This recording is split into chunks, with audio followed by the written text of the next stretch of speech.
지난 한 주간 우리의 마음에 참 힘들게 했던 그런 뉴스 중에 하나가 아마 조국 법무부 장관 후보자로 오른 이 조국 씨에 대한 좀 실망감, 이런 뉴스들이 아닌가 생각합니다. 누구나 현실을 알고 또 자기가 믿고 있는 것에 대해서 말할 수 있습니다. 근데 중요한 것은 그것에 대해서 내가 아는 정도가 아니라 진심으로 아파하는 것, 그것은 또 다른 문제가 아닐까요?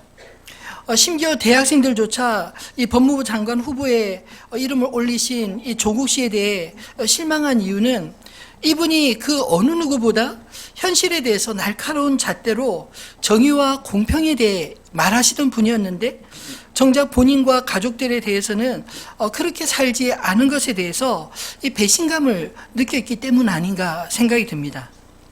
오늘 우리가 살펴볼 이 느헤미야는 사실 어떤 의미에서 오늘 이 시대의 조국 씨와 같은 그런 위치에 있었던 사람입니다. 그 당시 페르시아 왕궁의 이 술관원으로 있었다는 것은 오늘날로 치면 이 청와대 비서실에 있었다는 그것과 동일한 위치이기 때문입니다. 그 가운데서 이 하나님의 사람 느헤미야가 어떻게 하나님 앞에 쓰임을 받게 되었는지, 이 느헤미야서를 보면 저는 참 우리 그리스도인들이 리더십을 어디에서 발휘해야 하는가, 어떻게 발휘해야 하는가, 이것들에 대해 아주 중요한 메시지들을 가지고 있다고 생각합니다. 우리는 역사와 경험을 통해 한 사람의 지도자의 중요성에 대해서 잘 알고 있지 않습니까? 한 사람의 정치 지도자에 의해 한 나라의 국가 운명이 좌우되기도 합니다.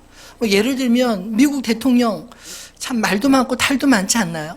모든 정치를, 기존의 미국의 전통들을 다 뒤집어 엎는 일들을 지금 하고 있습니다. 그 나라뿐만 아니라 세계 전역에 미치는 영향력이 얼마나 큰지 모릅니다. 또 중국의 시진핑 주석은 또 그 이전의 주석들과 또 다른 그런 체제로 공고히 하고 있지 않습니까? 뿐만 아니라 일본의 그 총리 역시 이전의 세대에 추구하는 그런 역사적 인식을 갖고 있기 때문에 또 우리와 끊임없이 충돌하고 있지 않나요? 교회도 마찬가지이고 모든 사회 영역에서 지도자 한 사람의 영향력에 의해서 한 국가와 민족, 도시와 마을 또는 단체들 혹은 교회까지 이 놀랍게도 이 변화의 주체가 되고 또 변질이 되는 주체가 되기도 하는 것이 한 사람의 영향력이라는 것입니다. 오늘 본문에 소개된 느헤미야는 사실 리더십을 연구하는 사람에게 마치 필독서처럼 읽혀지는 그런 말씀입니다. 왜냐하면 이 느헤미야는 비록 왕은 아니었지만 그럼에도 불구하고 자기 민족에 대해 자기가 할 수 있는 최선의 일을 기도하며 찾고 그리고 그 일에 온전한 헌신을 우리에게 보여주고 있기 때문입니다. 그는 예루살렘 성벽을 중건하여 이스라엘의 든든한 기틀을 마련하고 당시 환난과 능욕을 당했던 이스라엘 백성들, 흩어진 그 백성들의 민심을 모아서 그들을 하나로 만들고 영적인 개혁과 또 개혁과 영적 갱신으로 이스라엘을 새롭게 부흥의 길로 열었던 지도자였기 때문입니다. 저는 이 느헤미야서를 묵상할 때 이 시대 한국 교회가 마치 예루살렘 성벽이 회파되고 성문들이 소화되어 성도들이 환난과 능욕을 당하는 그런 이스라엘 백성들과 다를 바 없지 않나라는 생각이 문득문득 들곤 합니다. 그래서 이사야서를 묵상하면서 하나님의 사람으로서 이 시대에 어떻게 우리가 준비되어야 하며 어떻게 쓰임받아야 할지를 함께 고민하고 함께 풀어갈 수 있는 그런 시간들이 되어지기를 소망합니다. 먼저 느헤미야서를 시작하면서 느헤미야의 시대적인 배경을 모르면 아마도 성경을 이해하기가 좀 어려울 것 같아서 좀 지루할 수 있지만 간략하게 좀 나누도록 하겠습니다. 이 느헤미야서의 시대적 배경은 1차 포로 귀환이 이루어진 시기로부터 약 94년 정도의 시간이 흐른 지점에 느헤미야가 하나님 앞에 부름받은 이야기입니다. 오늘 본문의 배경에 등장하는 이 예루살렘의 소식은 포로 귀환이 이루어진 지 90년의 세월이 지났지만 여전히 그들의 삶이 얼마나 피폐했는지를 보여주는 그런 역사적인 증거이기도 합니다. 북이스라엘과 남유다를 멸망시킨 아수르와 바벨론의 제국의 정책은 자기들이 정복한 나라 백성들을 제국 내 다른 지역으로 강제 이주시켜서 다른 민족과 혼합시킴으로 그 국가 존재 자체, 그 민족 정신 자체를 말살하는 그런 정책을 사용했습니다. 그에 비해서 바벨론을 멸망시킨 페르시아 제국은 이 식민 국가들에 대해 강제 이주와 같은 억압 정책 대신에 일정한 범위 내 정치적, 종교적 자치를 허용하는 관용 정책을 사용하였습니다. 그 때문에 이 이스라엘 백성들이 이 포로로 잡혀간 지 70년 만에 다시 예루살렘으로 돌아올 수 있었던 것입니다. 그리고 정치적으로는 식민지 국가 출신의 왕족이나 귀족으로 그 지역의 총독이나 통치자를 삼았으며 제국에 충성하는 조건으로 그들 나름의 자치권을 허용하였던 것입니다. 그런 배경하에 이 바벨론의 포로로 잡혀간 이스라엘 백성들은 이 바벨론의 포로로 잡혀갈 때와 똑같이 세 차례에 걸쳐서 이스라엘 땅으로 귀환을 하게 됩니다. 1차 귀환은 페르시아 제국의 건설자였던 고레스 칙령에 의해 약 1년이 지난 BC 537년에 이루어졌습니다. 이때 귀환을 이끌었던 지도자는 세스바살과 스룹바벨로서 다 유다의 왕족이었습니다. 그들과 함께 귀환한 자들에 대해서는 이 에스라서에 보면 그들의 명수와 또 그 가문들이 나오고 그들뿐만 아니라 노비와 노래하는 자들까지 포함해서 모두 49,897명이 1차 귀환에 왔다고 합니다.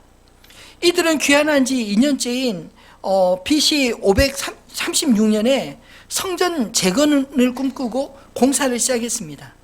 그런데 사마리아인들의 방해로 성전 지대만 놓은 상태에서 무려 16년 동안 공사를 중단했습니다.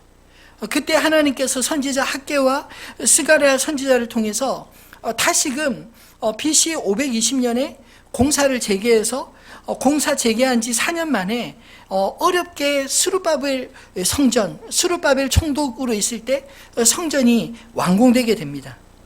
2차 포로 귀환은 1차 귀환이 이루어진 때로부터 무려 80년이 지난 BC 458년에 학사 겸 제사장이었던 에스라 주도로 이루어졌습니다.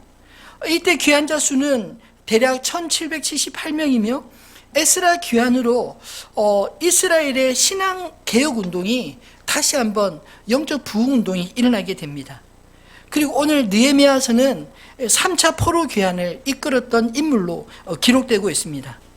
오늘 본문의 이야기로 들어가 보면 이 느헤미야는 아닥사스다 20년에 예루살렘에서 온 친동생 하나니와 그의 동행으로부터 예루살렘의 소식을 들었습니다.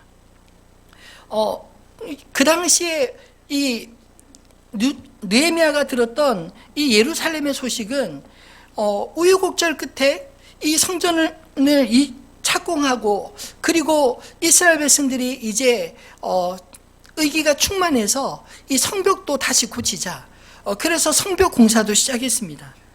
그런데 주변의 다른 민족들이 예루살렘 성전이 완공되면 분명히 아닥사스다 왕에게 반역할 것이다. 이 독립운동을 할 것이다.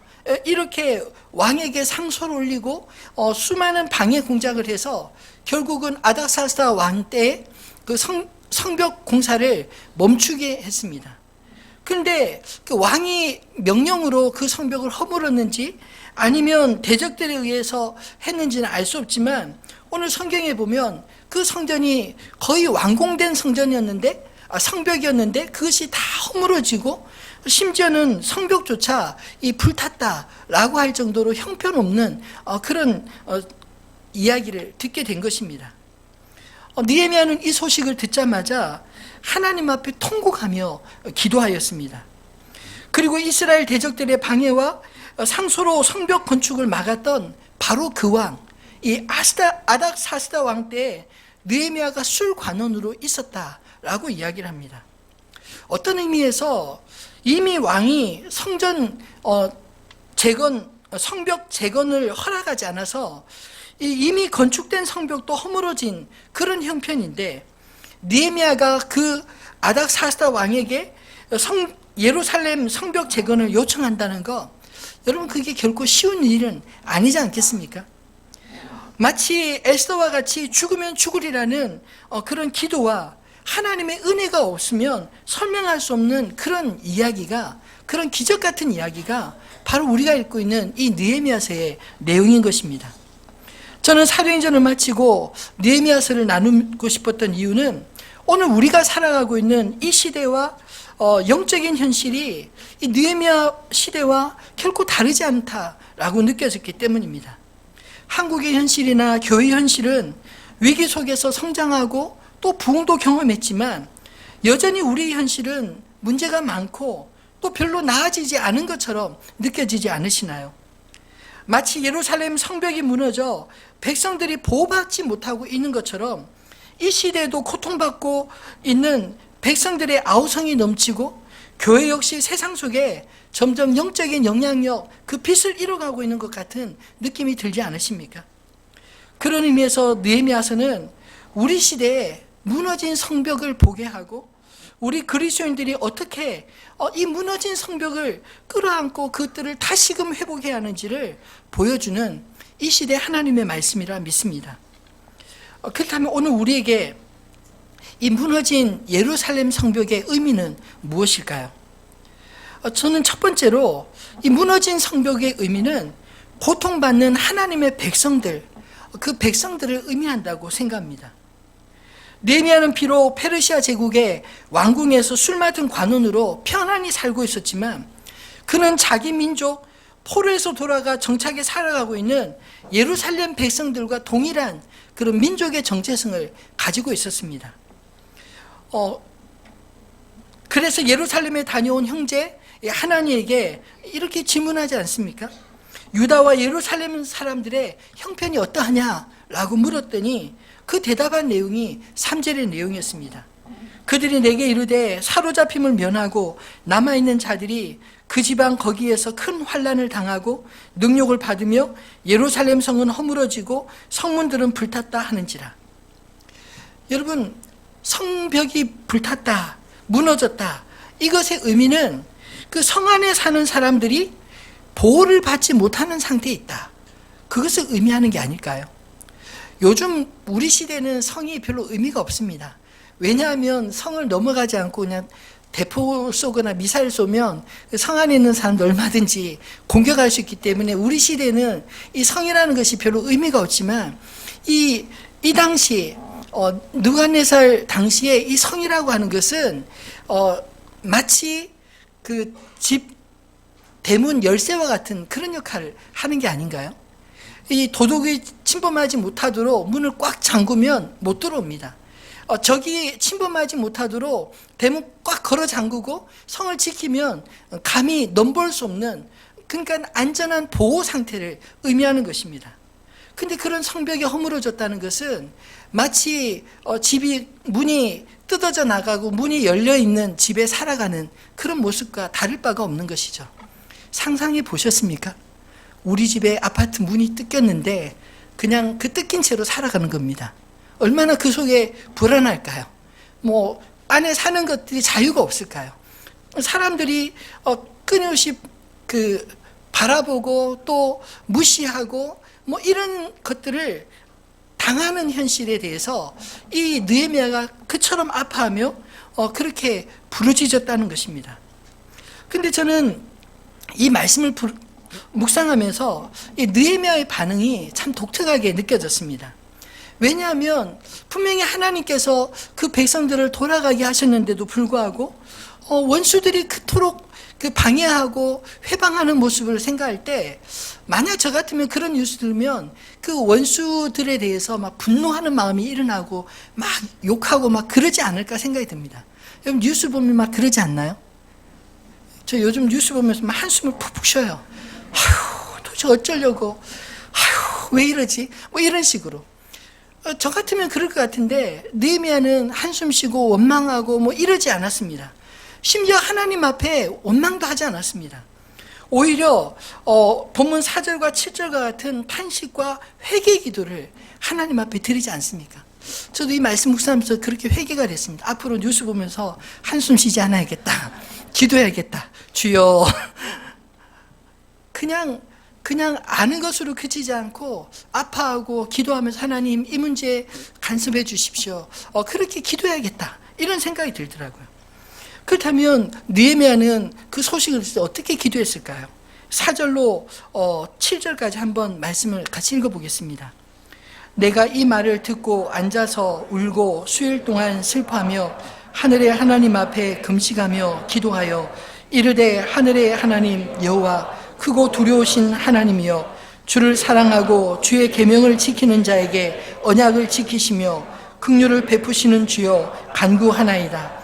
이제 종이 주의 종들인 이스라엘 자손을 위하여 주야로 기도하오며 우리 이스라엘 자손이 주께 범죄한 죄들을 자복하오니 주는 귀를 기울이시며 눈을 여시사 종의 기도를 들으시옵소서.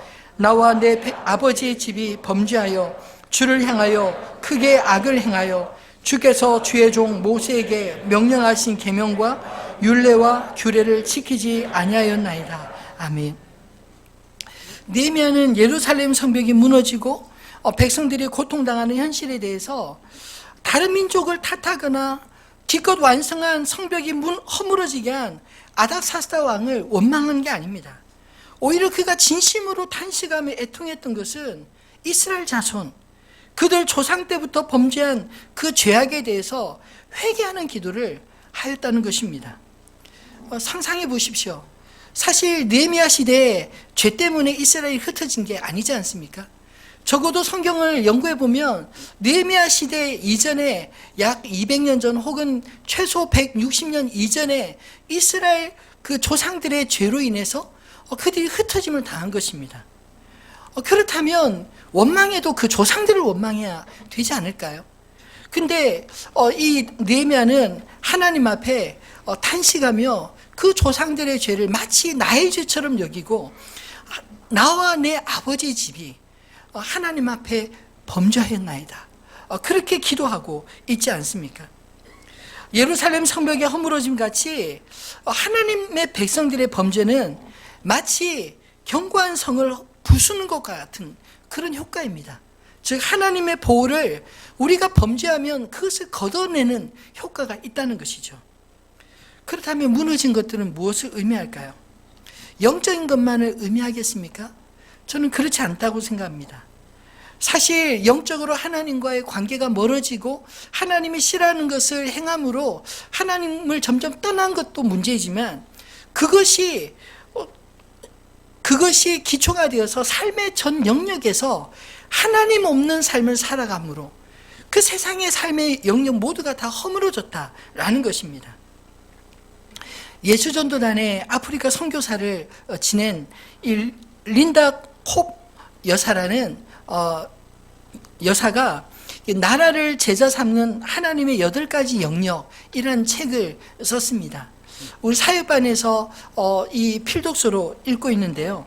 그 책의 내용을 읽어보면 구원을 단지 우리 개인의 구원에만 국한시키지 않고 하나님의 나라가 구체적으로 삶의 모든 영역 가운데 임해야 우리가 온전한 구원을 누릴 수 있다. 이렇게 주장하고 있습니다. 근데 그가 이야기하는 이 8가지 영역은 어떤 영역이냐면 예를 들어서 정치, 경제, 과학기술 또는 종교, 그리고 가정, 교육, 커뮤니케이션, 예술 이 8가지 영역에서도 하나님이 주권자이셔야 한다. 이것을 강조하고 있습니다. 머리 대신 주님이 빠져버린 정치 또는 경제, 기술 이런 것들은 오히려 인간을 더 교만하게 만들고 또 인간의 만든 모든 것들을 다 하나님 만드신 모든 질서들을 허무는 것들로 그렇게 나타나지 않나요?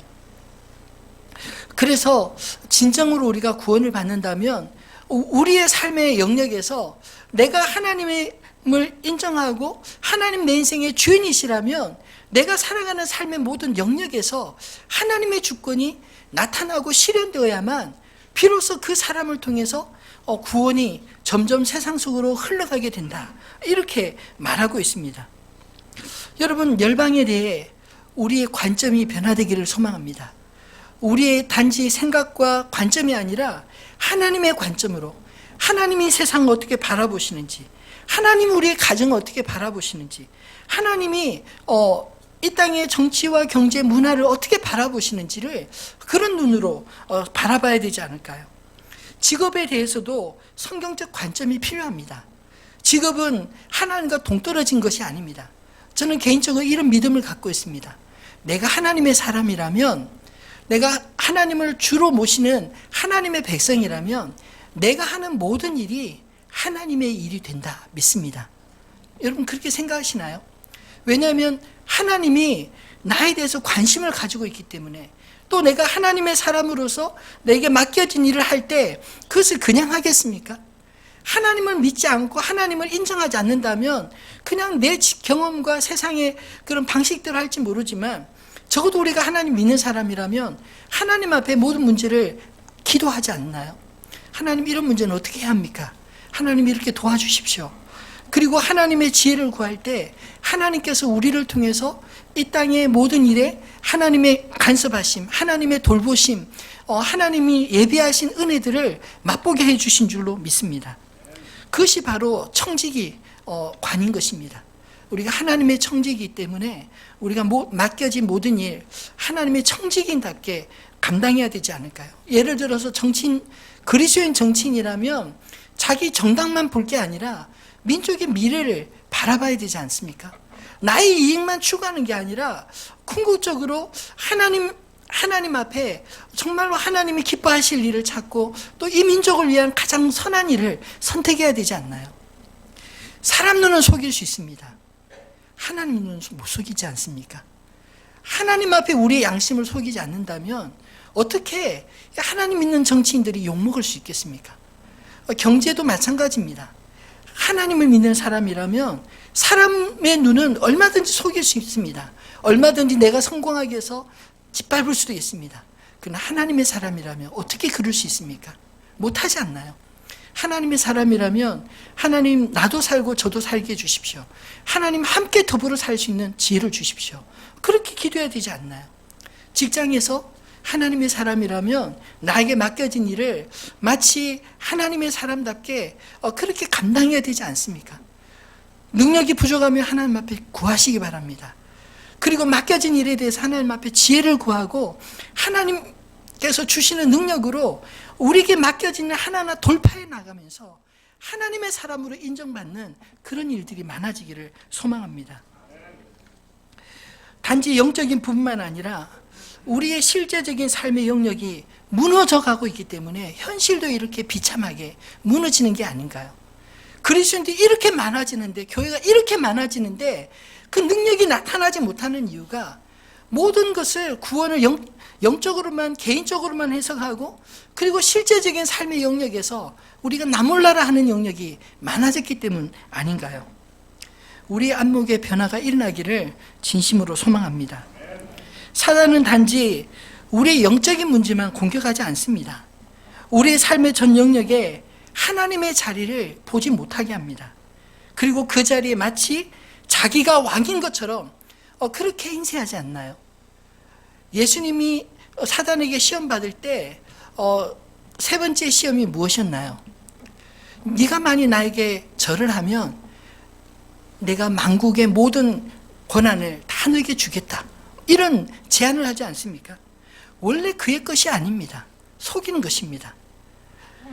마찬가지로 오늘 이 시대에 사단이 모든 영역에서 하나님의 자리를 빼버립니다. 마치 자기가 왕인 것처럼. 그리고 사단의 마음에 들게 해야만 그래야지 성공할 수 있다고 주장하는 것, 그런 거짓에 속지 마시기를 바랍니다. 하나님은 지금도 살아계십니다. 하나님의 방식대로 해야만 반드시 나도 살고 남도 살리는 역사를 이루어갈 줄로 믿습니다. 진리를 알지니 진리가 너희를 자유롭게 하리라. 예수님께서 말씀하신 이 복음은 우리가 하나님을 바로 알고 예수 그리스도를 온전히 우리의 인생의 주인으로 모실 때 우리 안에서 참 자유가 무엇인지를 깨닫게 될 뿐만 아니라 내가 진리 안에서 자유로워져야 다른 사람들도 자유롭게 할 수 있는 사람이 된다, 이럴 뜻 아닌가요? 그러므로 속지 말고 우리 인생의 여러 가지 어려운 문제들, 그런 문제들이 다가올 때마다 느헤미야와 같이 무너진 성벽을 위해 기도하고 다시 회복할 수 있는 그런 은혜가 저와 여러분을 통해 나타나기를 소망합니다. 두 번째로, 무너진 성벽은 흩어진 하나님의 나라를 의미합니다. 오늘 본문 8절로 10절 말씀을 보면 하나님 나라 백성들을 위해 이렇게 이어서 기도하고 있지 않습니까? 옛적에 주께서 주의 종 모세에게 명령하여 이르시되 만일 너희가 범죄하면 내가 너희를 여러 나라 가운데에 흩을 것이요 만일 내게로 돌아와 내 계명을 지켜 행하면 너희 쫓긴 자가 하늘 끝에 있을지라도 내가 거기서부터 그들을 모아 내 이름을 두려고 택한 곳에 돌아오게 하리라 하신 말씀을 이제 청하건대 기억하옵소서. 이들은 주께서 일찍이 큰 권능과 강한 손으로 구속하신 주의 종들이요 주의 백성이니이다. 느헤미야는 자기 민족의 현실이 하나님 말씀 그대로 되은 것을 인정하였습니다. 우리가 잘 알고 있는 신명기 28장의 축복과 저주에 대한 말씀, 하나님 앞에 온전한 믿음을 가지고 살면 집에 들어와도 나가도 길을 걸을 때도 복을 받을 것이며 하나님을 떠났을 때 저주가 동일하게 임하게 된다. 그리고 그 저주의 끝판왕은 무엇이냐면 하나님이 약속하신 그 땅에서 쫓겨나서 다시 그 애굽에 종살이하던 것처럼 쫓겨나서 종살이하게 될 것이다. 그런 말씀입니다. 근데 그런 저주의 말씀 가운데서도 하나님은 소망을 주셨습니다. 느헤미야가 그것을 알았기 때문에 이렇게 부르짖지 않나요? 만일 내게로 돌아와 내 계명을 지켜 행하면 너희 쫓긴 자가 하늘 끝에 있을지라도 내가 거기서부터 그들을 모아 내 이름을 두려고 택한 곳, 바로 예루살렘, 하나님의 약속의 땅으로 내가 다시 돌아오게 하리라. 이것을 느헤미야가 알았고 믿었기 때문에 그것을 위해 기도할 수 있었던 게 아닌가요? 여러분, 한번 하나님의 백성은 비록 흩어짐을 당하여도 하나님의 백성인 줄 믿으시기를 바랍니다. 마치 탕자와 같은 심정으로 느헤미야가 돌아가고자 간절히 외치며 주님 앞에 간구한 것이 여러분 느껴지지 않으시나요? 하나님 앞에 이런 믿음의 기도를 드릴 수 있기까지는 사실 느헤미야가 하나님 말씀을 알았기 때문에, 하나님을 신뢰했기 때문에 그렇게 기도를 드릴 수 있었다고 믿습니다. 그렇다면 흩어진 하나님 백성들은 어디로 갔나요? 세상으로 흩어졌습니다. 여러분, 세상을 사랑하면 세상으로 끌려가는 줄 믿으시기 바랍니다. 이 북이스라엘은 아수르의 포로로 잡혀가고 또 남유다는 바벨론의 포로로 잡혀갔습니다. 그런데 사실 바벨론과 아수르로 포로로 잡혀가기 이전에 그 역사적인 백그라운드를 보면 그들이 그 강한 나라들, 힘센 나라들을 동경하고 그들의 문화를 받아들이고 심지어 그들의 신을 받아들입니다. 그리고 힘 있는 나라의 신을 섬기면 자기에게도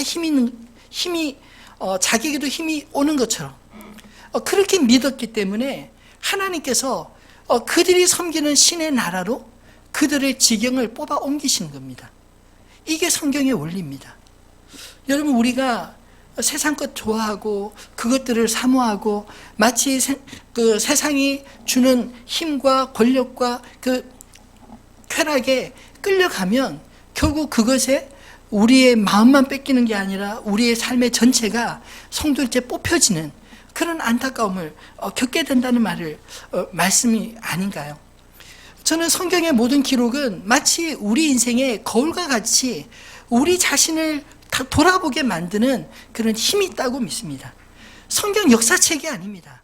역사적인 메시지들을 통해서 오늘 우리를 돌아보고 오늘 우리에게 주시는 하나님의 말씀인 줄을 믿으시기를 바랍니다. 비록 그렇게 흩어진 백성이었지만 느헤미야는 하나님을 신뢰했습니다.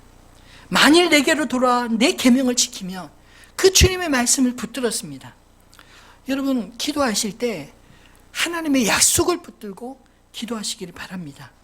사실 기도할 응답의 가장 중요한 요인은 내가 얼마나 정성을 들이느냐, 기도를 오래 하느냐 많이 하느냐 여기에 달린 게 아니라 내가 기도하는 대상, 하나님을 얼마나 신뢰하느냐, 하나님을 내가 어떻게 아느냐, 이게 더 중요한 문제입니다.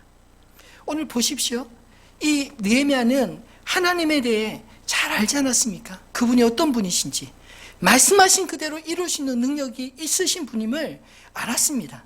말씀대로 그 백성을 흩으시기도 하고 말씀하신 대로 흩어진 백성들을 하늘 끝에서부터 모아서 하나님이 약속한 땅으로 부르신다는 것을 믿었습니다. 그 믿음으로 기도한 것입니다. 어떤 문제를요? 예루살렘의 무너진 성벽을 회복시켜 달라고. 그렇게 기도했더니 하나님께서 느헤미야에게 그 기회를 주시는 게 아닌가요?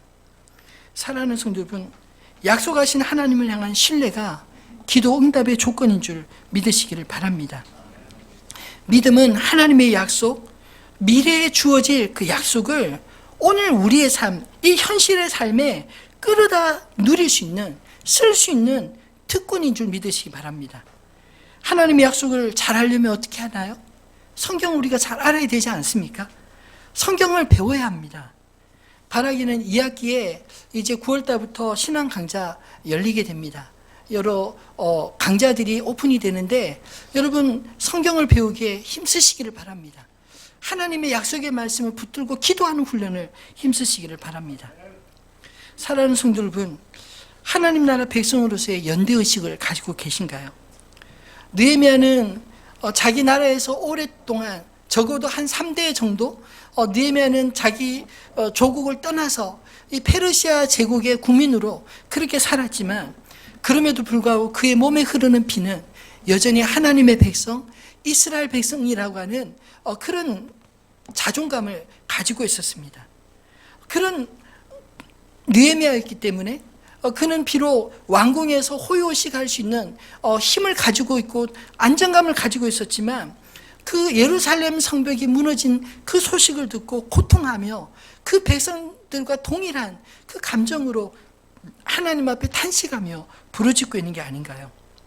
여러분, 우리 안에 이런 관심과 애정이 필요한 줄 믿습니다.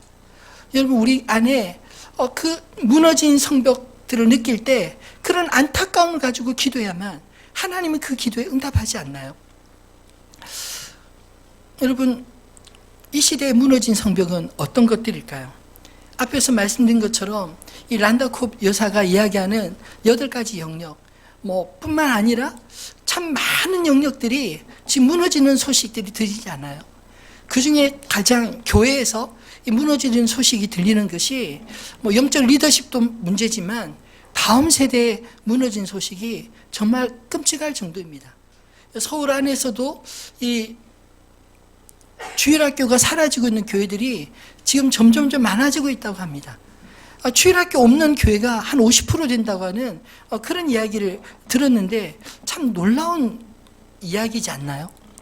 여러분, 가만히 있으면 그것이 우리의 미래가 될 것입니다. 그러나 안타까워하고 함께 기도하고 준비하면 그런 미래가 아니라 우리가 기도한 대로 그냥 안타까워하며 하는 그런 미래가 아니라 기도한 대로 우리의 미래가 만들어지게 되는 줄 믿으시기를 바랍니다. 제가 지난번 영국 갔다 온 이야기를 잠깐 했는데 영국의 현실이 70대 밑으로 세 세대가 사라져 버렸습니다. 근데 지난번에 우리가 단기 선교 갔던 그 링우드 교회에 주일학교, 이번에 단기 선교 가서 주일학교를 섬기고 왔는데 저희가 2월달 갔을 때 영국 아이가 1명인가 2명 주일학교에 나왔거든요. 그나마 주일학교가 없는 교회에서 이제 선교사님이 열심히 그 학교 앞에서 전도하고 하면서 주일학교 아이들을 데려온 게 그 주일학교 애들 1-2명이었어요. 근데 이번에 그 인천 CCC 팀과 또 우리 교회 단기팀이 가서 주일학교 이제 캠프 또 주일학교 수련회 성경학교를 해줬는데 주일학교 학생들이 사진을 보니까 깜짝 놀랐습니다. 한 4, 50명이 왔더라고요. 이번에 주일에도 몇 명이나 왔냐 하니까 한 20명 정도 아이들이 왔다고. 근데 아이들이 오면 아이들만 보낼까요? 부모들도 따라옵니다. 이 부모들도 같이 와가지고 옆에서 아이들이 그 열심히 성경 말씀 배우고 하는 거 옆에서 가만히 지켜보고 있더라고요. 그 사진을 볼 때 제 가슴이 막 뛰었습니다. 야, 교회가 이렇게 다시 살아나는구나. 주일학교가 살아야 교회가 삽니다.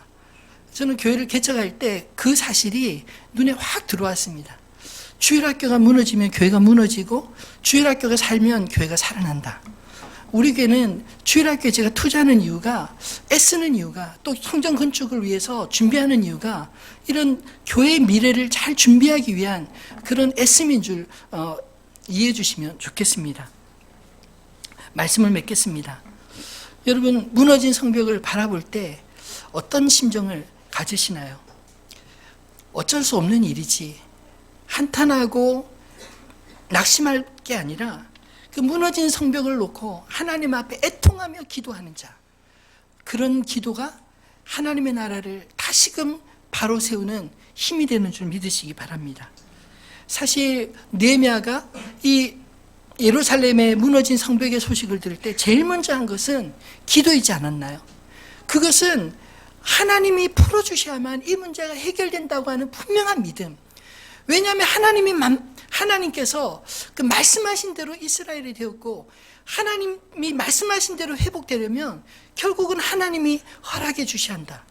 이 사실을 알았기 때문에 그는 다른 일이 아니라 기도하는 일부터 먼저 앞장선 것입니다. 여러분, 모든 문제의 근원이 하나님으로부터 시작되는 줄 믿으시기 바랍니다. 우리의 가정에 문제가 있다면, 우리 직장에 문제가 있다면, 이 땅에 여러 가지 문제들이 느껴진다면 제일 먼저 우리가 해야 될 일은 무엇일까요? 하나님 앞에 기도부터 해야 합니다. 하나님, 왜 이런 일이 생겼나요? 물어보거나, 또는 우리가 알고 있다면 하나님 앞에 다른 사람이 몰라서 기도하지 않는다고 나까지 기도 안 할 게 아니라 나부터 기도를 시작해야 하나님께서 그 기도의 물결을 통해 하나님이 일하시지 않겠습니까? 여러분, 하나님이 풀어주셔야 한다는 그 믿음, 하나님을 향한 믿음으로 성벽을 다시 일으켜 세우기를 소망합니다. 또한 하나님의 사람들이 나타나야 합니다. 하나님이 행하시지만, 그러나 궁극적으로 성경을 보면 하나님은 하나님의 사람들을 부르시고 그를 통하여 일하십니다. 그를 통해서 하나님이 행하신 일에 증인을 삼으십니다. 오늘 느헤미야가 바로 그런 사람 아닌가요? 특별히 느헤미야는 하나님이 하시는 일에 대해서 관심과 열정과 그리고 헌신을 가졌던 사람입니다. 그 소식을 들었을 때 남의 이야기로 듣지 않고 관심을 가졌고, 그리고 그것을 위해 왕을 만날 때까지 한 4달간 금식하며 하나님 앞에 애통하는 심령으로 기도하고, 그리고 왕궁에서 편안히 살 수 있는 그런 지위를 버리고 그 말 많고 혼란스러운 그 예루살렘 성으로 자청해서 가는 그런 헌신이 결국 하나님의 역사를 만들어가는 게 아닌가요? 오늘 저와 여러분 안에도 그런 관심과 열정과 헌신이 있어지기를 소망합니다. 특별히 교회 건축을 앞두고 이 느헤미야서를 함께 나누고 싶은 것은, 오늘날 우리들의 성벽을 회복하기 위해서 저는 가장 중요한 것이 영적인 생태계를 다시금 회복하는 것이라고 생각합니다. 우리가 기억하고 하나님 앞에 언제든 나갈 수 있는 그런 기도처소, 우리 자녀들이 영적인 고향과 같은 그런 보금자리, 한 세대가 지나고 2세대, 3세대, 한 50년, 100년이 지나도 여전히 그곳에 교회가 있다고 하는 그 사실이 우리로 하여금 하나님을 기억하고 하나님을 떠나지 않고 하나님 안에서 살 수 있게 하는 힘이 되지 않을까요? 이 일에 저와 여러분이 함께 동참했으면 좋겠습니다. 그리고 교회 건축 과정에서 일어날 수 있는 수많은 문제들, 이 느헤미야서도 읽어보면 수많은 도전들이 있습니다. 그 도전들을 어떻게 극복해 갔는지, 영적인 도전 그리고 세속적인 도전 앞에 하나님을 믿는 사람으로서 어떻게 해결했는지, 그것들이 저와 여러분이 하나님의 교회를 함께 세우며 이 땅에 무너진 성벽들을 다시 세우며 우리에게 지침이 되고 하나님이 주시는 메시지로 그렇게 승리할 수 있는 저 여러분이 되기를 주님의 이름으로 축원합니다. 오늘 주신 이 말씀을 기억하면서 우리들이 찬양 467장 함께 찬양하겠습니다.